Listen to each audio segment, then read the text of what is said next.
Salamat po ng marami sa opportunity nito, Panginoon. At kapatid kaibigan, kung nais mong tanggapin si Jesus sa iyong puso, baka hanggang sa ngayon actually ay hindi pa.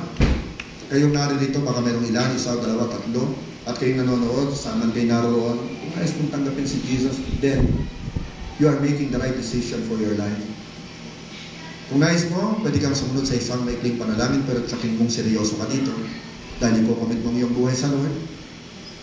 Walang mawawala sa iyo, but you've got everything to gain.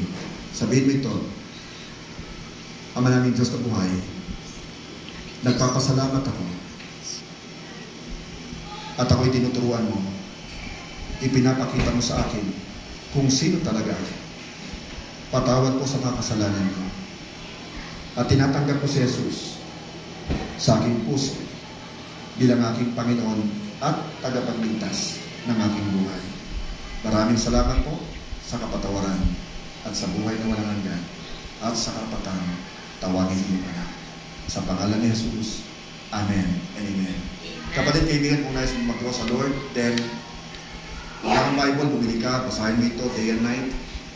And of course, manalangin ka sa Kanya, handa lagi siya makinig, excited siya makinig ka, makipag-usap sa iyo, hindi lang yung humihingi, pero talagang gusto mong ma-develop yung relationship mo sa Kanya.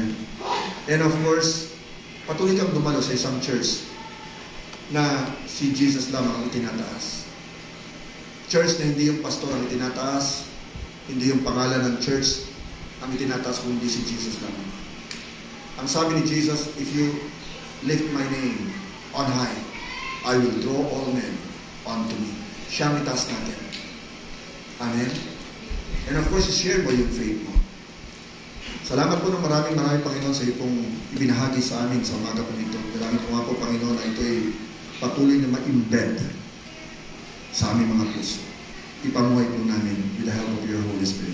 We praise you, we thank you, in Jesus' name, Amen. Amen. And Amen. And Amen. Glory to God. Maraming salamat.